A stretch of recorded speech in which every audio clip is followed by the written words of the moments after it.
This one works. Hello. Hello. This one doesn't. Which one is that? That's I have green, blue, yellow. Hello. I can hear it through mine, but I don't. Is it three or is it? It's There's for here. there. It is. So yours is. I feel like mine's. Yeah. I don't want to make them super loud, but I am. Hello.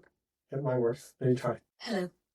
Oh, okay. All right. So this is episode number 9 of the Young Entrepreneurs Podcast. I unfortunately did not know that we would have an additional guest come on, so this is kind of a little bit of a blessing. I had Dr. Wyman and Leah Calobello. So, I guess if you two kind of want to dive into your backgrounds a little bit and Yeah, Leah, ladies first. Well, I was going to say age before beauty. Who's older?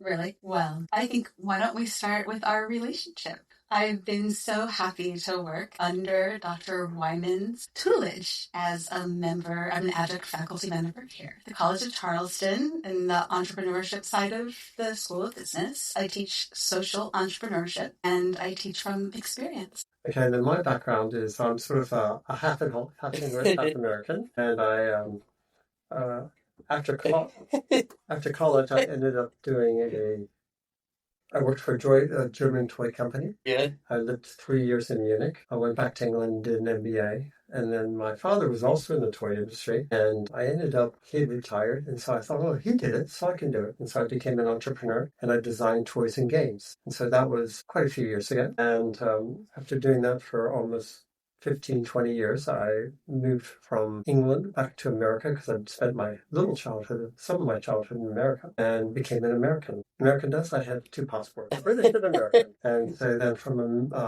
over here, in the late 90s, I decided I wanted to get more involved in the community and give back. So I did a teacher training degree and ended up teaching, and I've taught at Colorado State. I taught at University of San Diego. And then I moved to Clemson, South Carolina, taught Clemson, and I'm blessed to be here at the College of Charleston for the last 12 years. Somewhere along the line, I picked up a PhD, and so I teach entrepreneurship. And one of the great pleasures of teaching entrepreneurship is I believe the foundation of all entrepreneurship is networking. And I'm really delighted to network with Leah today, and also always with our students, like Spencer. That's interesting because I know that one of my teachers, so he lived in Berlin during the 80s. I didn't know this because I'm taking German business culture, and he's like, well, we lived during the wall, and so we had to take a bus and go ride your bike, which is now 45 minutes. And he was in class, he was giving us this whole spiel about how, because we asked him about what we wanted, the tariffs or anything else, and he's like, okay, here's what we're gonna do, and he discussed it and showed us pictures. But so I guess kind of how did you kind of be an entrepreneur? Was it family, or was it just I had a bike route and I passed up newspapers or whatever else? Well, as you could tell from my ringtone, I'm an island girl. Sorry about that. That was really rude. Super unprofessional, but I just got yanked into the podcast and forgot to turn my phone off. But I grew up in Hawaii, in a pretty rural part of Hawaii. And while some children may have sold lemonades, I sold ice cold coconuts to the tourists. So that was my first entrepreneurial gig. And I also dad luau's as a performer on stage while my dad did the torch lighting ceremony, and he paddled one of our canoes around and surfed the canoes in to the delight of all the drunk tourists on the beach. So these are some of my early childhood. I grew up in a very entrepreneurial family. Lots of good stories there. Yeah, and so and my background was my father was a toy inventor. His most famous toy was a product that was very, very successful called Electronic Battleship. Oh, really? Yeah, so it was really cool.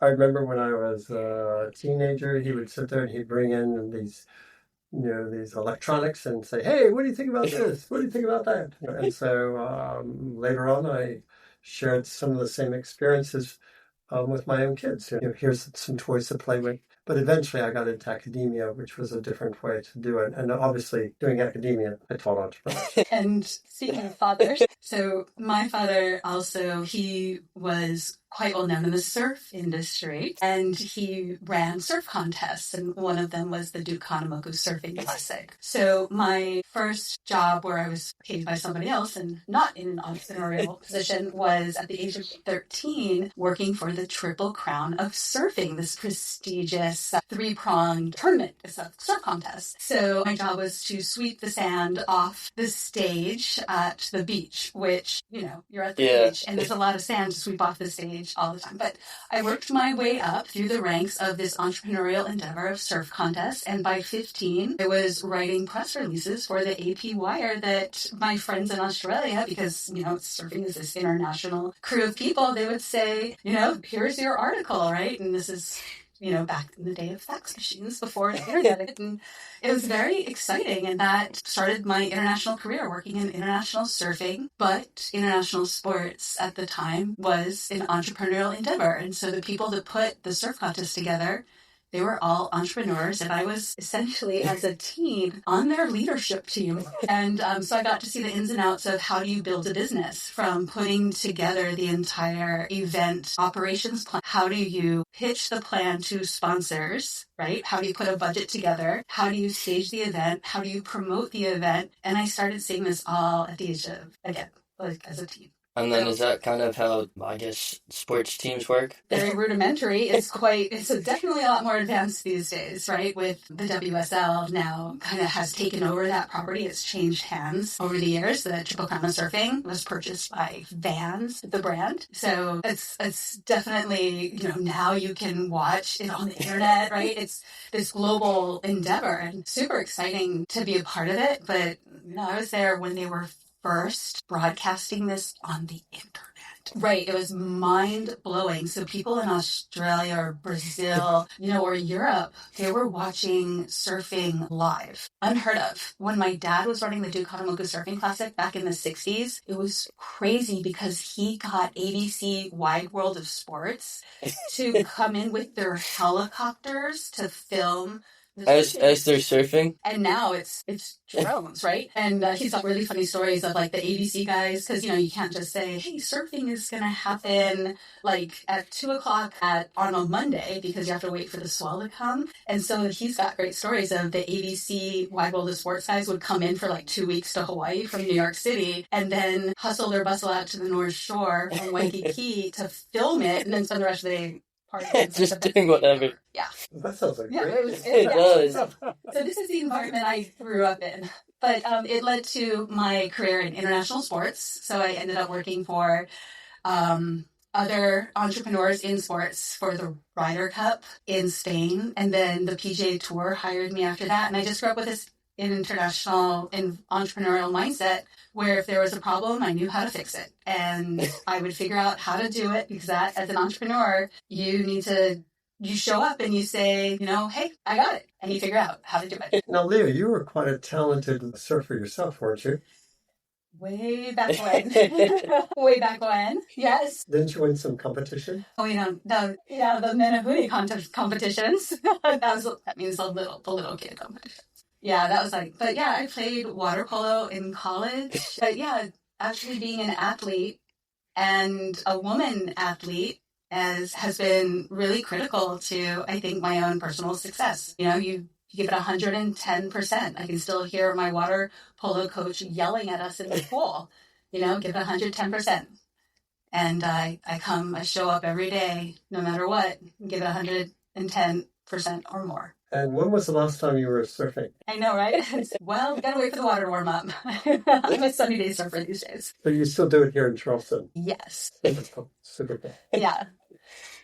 What about your background? Or, I guess, entrepreneur. We were talking about fathers. That's where we went off on that tangent. Battleship father, surfing father. I love my father, but I think learning to surf it would have been much better. Now, how is mentoring, I guess, having mentors kind of helped you too in getting to where you are? Dave, I think we're going to send you to New York. I was like, pretty cool. And then 3 months later, he says, have you got a passport? I said, of course I have a passport. I'm English, you know. And he said, how about Japan and Tokyo?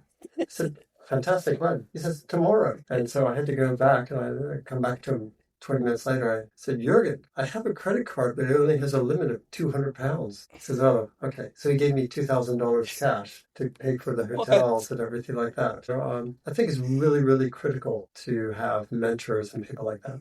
I agree. And I'm going to give a shout out to my mentors right here, right now. And starting from those Triple Crown of Surfing days with Faith Wenzel, Bernie Baker, Andy Rarick. These are all really famous names in the surf industry. And then going over to Spain, Ross Berlin, who just retired now from the PGA Tour. Henry Hughes, he was the chief operating officer for the PGA Tour, really in the early days stood up for like women working in international sports. At the PGA Tour, there weren't a lot of women working in sports when I was coming through. Ty Snyder, I used to work for him when he was managing the Super Bowl host committee in San Diego. I managed 10,000 people as the director of volunteers for the San Diego Super Bowl. Some of the early mentors that I had, and really wonderful people that still to this day I have relationships with. Now, do you think that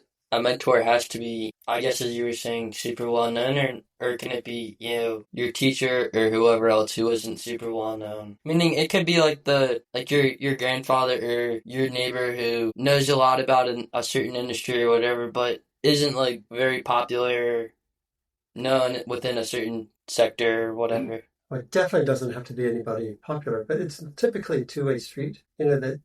You're getting advice from them, but the reason they're giving advice for you is because you're also learning with enthusiasm. And so it's worthwhile them investing their time in there to see you grow. And there are many, many different people in many different ways that help you get where you want to go. So it's not just normally one person. It can be a number of different people in different times. I agree. It's subjective in a way. I just shared with you those early career mentors that helped me out, but later, I had a lot of champions. Jeff Dean with Noon Hydration, who believed in me from the start as I was opening up my sustainability consulting business, where I now work with brands to help them reduce their environmental impacts and increase their social impacts. Holly Rush, she was the previous CEO of Costa Sunglasses. John Sanchez, who is the head of product development at EssilorLuxottica Sports Performance Hub with Oakley, Costa, Native, Ray-Ban, you just form really special relationships at key moments within your career, your professional and your personal journey, right? And they don't always have to be well known, right? Yeah. But they're the people that are going to be there and are approachable and are going to support you. And in fact, those are the kind of managers that you want in your career. And do you think a lot of it is like free advice, or do you think a lot of it is like, hey, I need something? I mean, when I say in return, I mean, you're not paying somebody and being like, hey, you're my mentor, I pay you $20 an hour. It's a matter of like...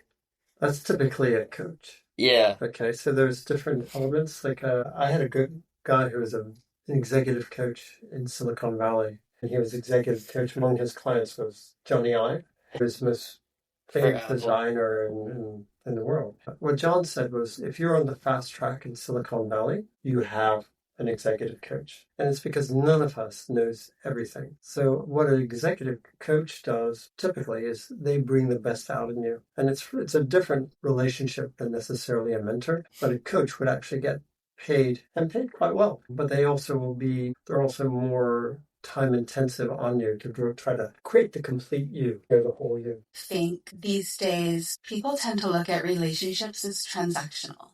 Yeah. And that's discouraging. When you build relationships with people, you have to look at things in a very long-term mind frame. Like Spencer, you and I met at a Founders Club meeting. We did, yeah. The real fortune, it was my good fortune to be invited to speak to all the students there. And then I happened to just be hanging outside Dr. Wyman's office because I wanted to have a catch up this afternoon. And I got pulled into this conversation, right?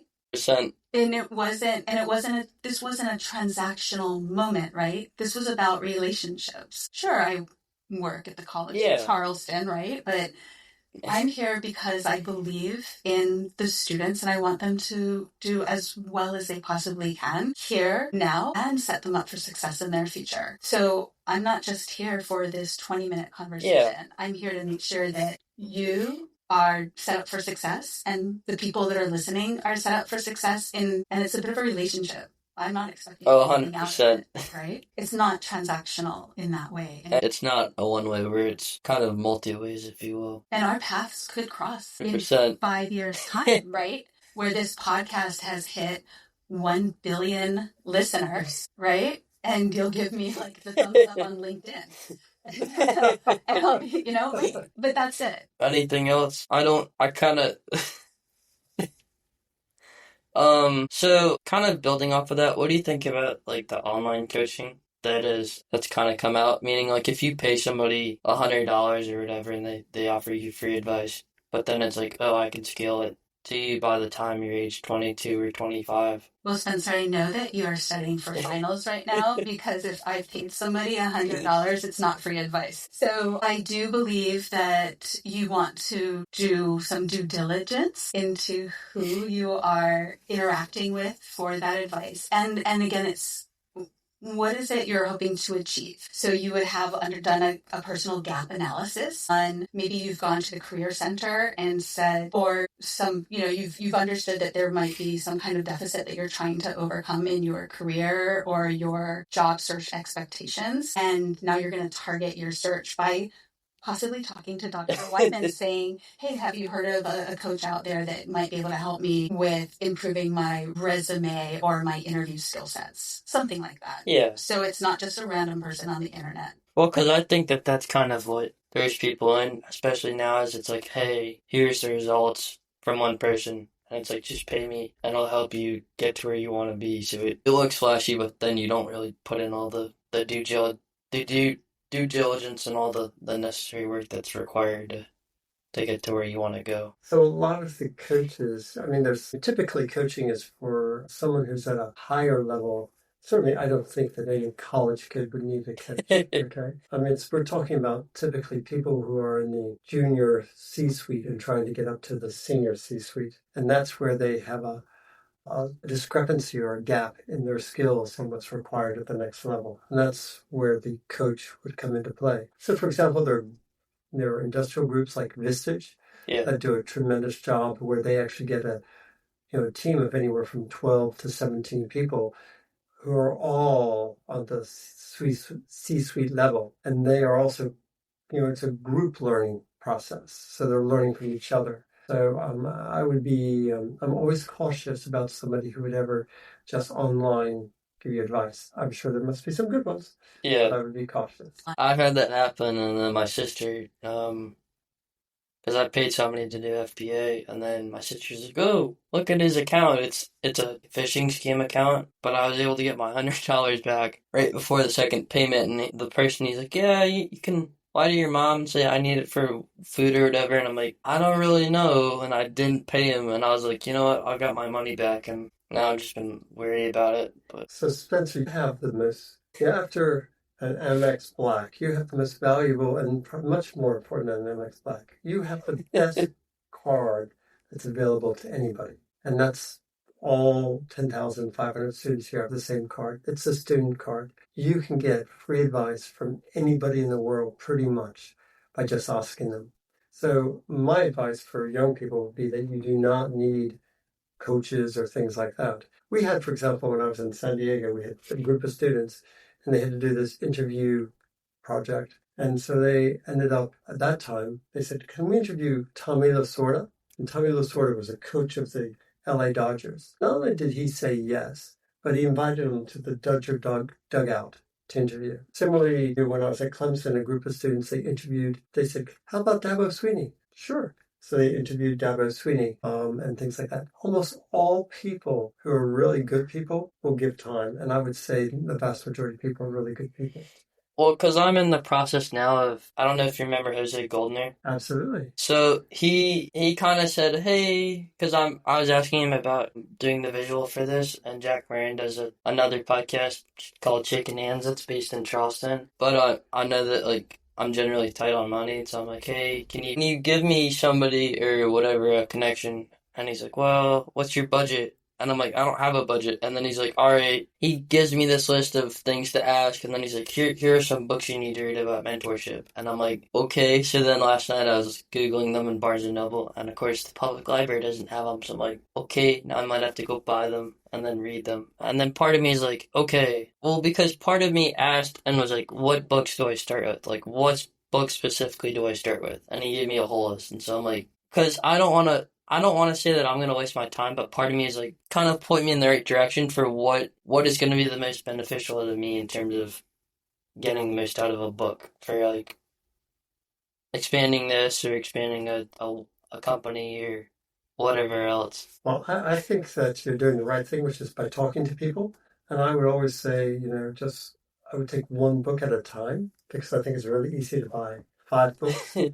And books are like games. That the vast majority, if you walk into somebody's house, many people will have hundreds of books on the shelves, and then you ask them, "How many did you read from page 1 to page 247?" And they can only probably pick up 2. 80% of all games that are bought are never played. So there's some really incredible stats. So what I would encourage you to do is pick out one of the more fundamental books, just like, for example, Dale Carnegie. Yeah. Read that through. And if you don't have it, I can give it to you. And people will give you books, things like that. So I don't think you necessarily have to go out at this stage of the game and buy lots of books. I think you can really borrow, and people will be more than willing to give them. I think there's 2 aspects to respond to here. One is books are great. 100. It's like movies, right? Oh, 100%. There's the themes are being repeated over and over again by different Authors. Right.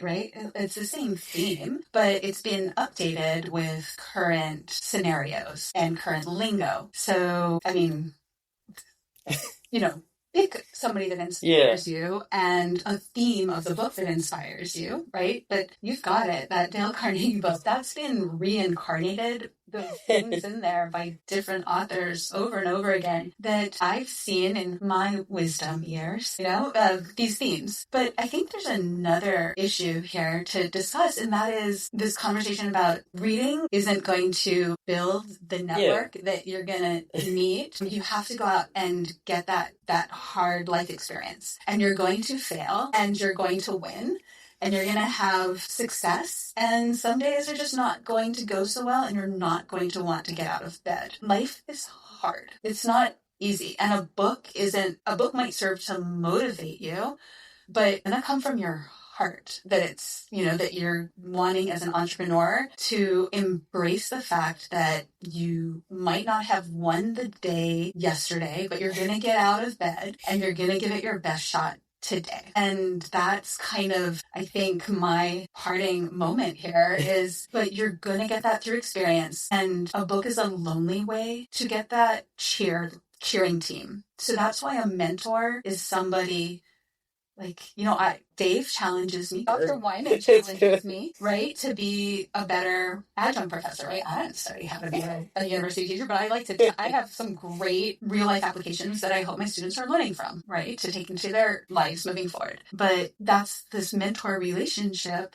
where I'm becoming a better teacher because he has advice for me. He listens to where I am, and he, in his experience, helps to redirect. So I become a better, in my professional career, not actually just as an adjunct, but in my consulting practice, as well as in some of the future endeavors I'm putting together now. That's brilliant. And I hope somehow that I keep you entertained, because I have no idea what the reciprocity is in this mentorship relationship here. So the one thing I'd say is the power of both, that you need both mentors, but you also need to do your independent study. A good book, like Dale Carnegie, Dale Carnegie went out and interviewed literally many, many people to write his book. So the secrets of success are timeless, totally timeless. So I would say both mentoring and reading books to get where you want to go to. And do you think that part of it's important to have a springboard? Not a springboard, but like a panel of people who you can, if you have an idea and say, hey, this works, and then they tell you this works or this doesn't work because of limited funding or whatever else. Absolutely. It's like your own personal board of directors in a way, is it? your parents, siblings, friends, right? Mentors, people that you know that you're going to get an honest answer from and not just kind of a distracted The answer that doesn't help you get forward or whatever. Mm-hmm. Yeah, and you're looking for people who are high quality people. And what I mean by that is everybody has spam friends, people who are like spam that you probably should delete, but because they're fun, you bring them You just into keep your them life. on Yeah. Instagram or Snapchat. But you are, the old adage is you are the average of the 5 people you spend the most time with. And so it's really important to figure out who your personal advisory board is and make sure they're really high quality people and they're going where you want to go. Because there are people who will bring you down, and there are the people who will. To like look at people who are in the position that you want and kind of ask them. I don't know if that makes sense, but like let's say there's you want to do e-commerce or whatever, and there's somebody who's already Yes. doing well at whatever industry it is, and then I don't want to call it beating their butt, but also like just chasing after them. So a trick of the trade is, most people in college want to get a job. But if you ask somebody for a job, you get advice. But if you ask somebody for advice, you might actually get a job. So I think it's all about, where you want to go. Use that Crimson student card and ask.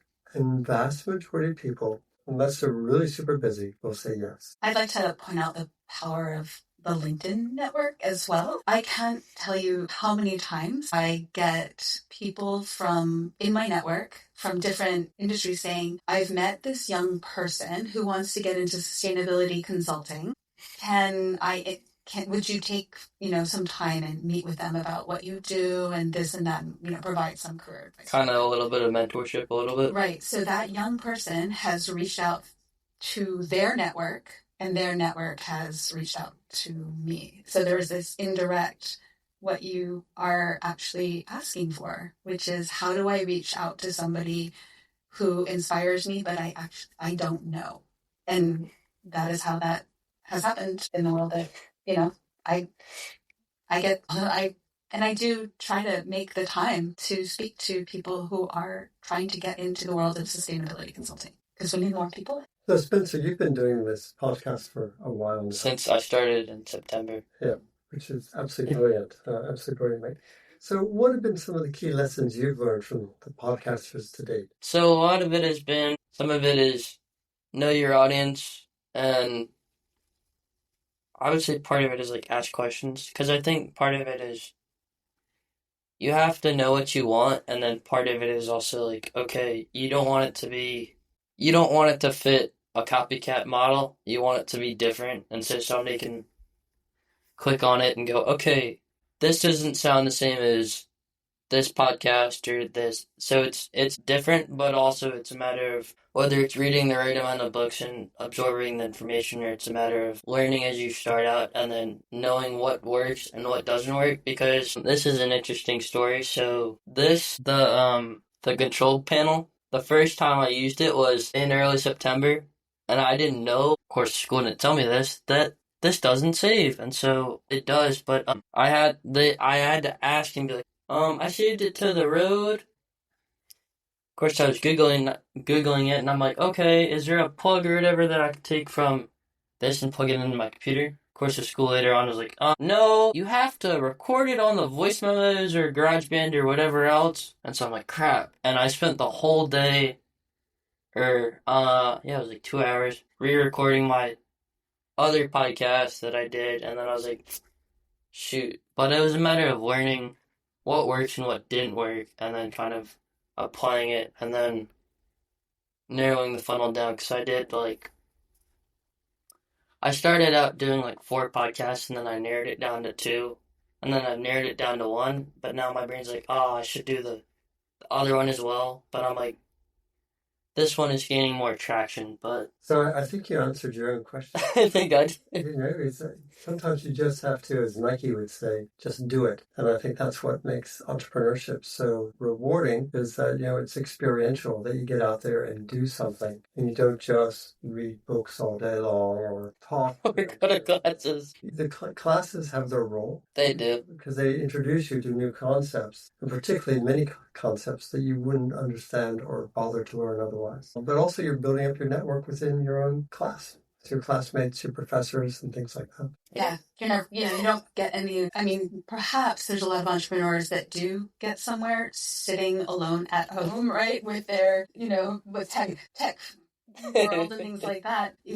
Getting out there and just networking, right, and building those relationships because technology changes fast, and if you aren't getting out there into your peer groups and learning about new technologies, you're going to not stay at the top of your game for very long. You're just going to start sinking. So, and that's why obviously all educational avenues you want to try to find the ones that will work best for you as an entrepreneur. It's subjective and not everything works for everyone. So Spencer, what's somebody who's giving a podcast, what's the one thing you've learned in the end of your first year of college that you would say, hey, this is the one thing I've learned so far? Well, there's multiple. One of it is not being shy. Another of it is just reaching out because you don't know where it's going to take you. Like yesterday or Monday, I reached out to some people who looked at my story and I was like, hey, it's great that you saw this. Good luck on finals. And then like 2 or 3 people responded and were like, thank you very much. And one person was like, hey,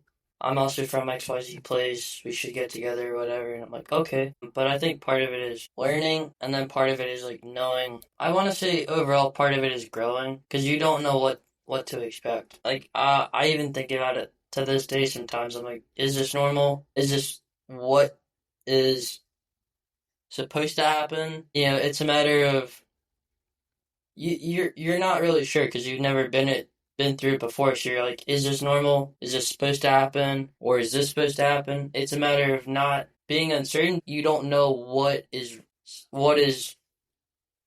really supposed to happen. You're not really sure.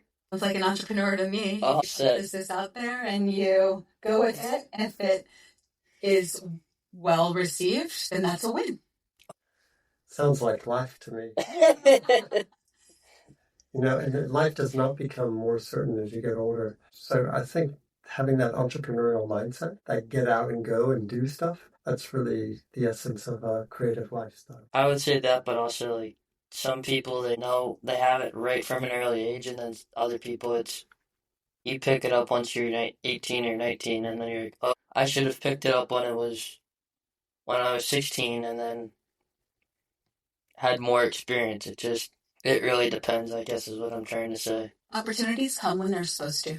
When you're ready to receive them, when you're ready to catch them and manage them. And kind of on a final note, what is saying yes to things done? Well, I think you have an example here where Leah said yes to come and speaking in this. Well, I mean, me as a person, or just as a whole, meaning, if you're somebody who is like, no, I don't want to accept new things. I don't want to accept open doors that are potentially that are going to help me get to where I want to go or any of that. So I have an old buddy of mine from San Diego. He was a very successful serial entrepreneur. His name's Neil Centurion. And what Neil would always say is, you've got to say yes. And when you go to, be invited to events, and you're like, I'm too tired tonight. I don't want to go. And he says, and that's the events you go to is when you have the greatest revelations in life. So for example, even think about relationships. Think about the traditional man meets a woman relationship. You don't plan when you're going to meet her or vice versa, or whether it's man, woman. It happens the day you're not expecting it to, right? And that's the essence of really saying yes to other people, saying yes to life within reason. I would like to salute the marketing brain behind a magazine advertisement, surfing magazine advertisement that I saw and put on my wall when I was 14 years old. And if you know anything about surfing, it's a little scary when you're taking off on a big wave, It's kind of there's a drop there. And there's penalties if you don't do everything right. And this magazine advertisement said, if you don't go, you'll never know. If you don't I've go, heard that before. and that has actually governed the way I live life. If you don't go, you'll never know. All things being safe and legal, that is within the guardrails, within those guardrails, right? Exactly. So, yeah, I think that kind of concludes it. So, I just want to thank both of you for coming on. So that was episode number 9. I'm still toying around with when I drop the episodes. I did it on, I want to say Mondays at 5 o'clock, and then I try to do Wednesdays, but it just really depends. I don't, I'm still toying around with it, but you can find my personal Instagram handle at McPartland Spencer. That's my Instagram, which has my Apple Podcast link and then my Spotify link on it. Awesome job, young man. Thank you. Good luck on all this. Well done. I love how you're pushing boundaries here. I know. Right? Personal boundaries. Well, part of it was I had Dave Hanley on the podcast, and he's like, "You just need to, you need to know what your audience wants." And part of it is like I pushed polls out before, and I was like, "Hey, do you want this or that, or bootstrapping, or social media?" Nobody really responded, and so I was like, "Okay." I was a little beat down when it happened. I'm like, I wasn't beat down at the interview. I was beat down at the fact that nobody responded, and I was like bastering my Instagram account with it, and I'm like, dang it, nobody responded. And I'm like, it happens because now it's getting traction, but it's just taking a little, okay, it's going to be quick, it's going to grow, and this and that. And then I'm like, I mean, even with Apple, it hasn't really grown. It's just been mostly the Spotify. But the fact is, you should be proud of yourself that you're doing it. How many other people have had the dream to do a podcast and have not? 2, you need to know that, don't take it personally. When you don't respond to anything. Happens all the time to everyone. And you're doing fine. Here you are. You got 2 of us spending our time. I'm probably getting a parking ticket right now, but I would rather be here with you. Yeah. Right? So, all right. With that, happy Earth Day. Thank you. You as well. And I need to go get to an Earth Day celebration. Happy Earth Day. Wonderful. Thanks. Yeah, of course.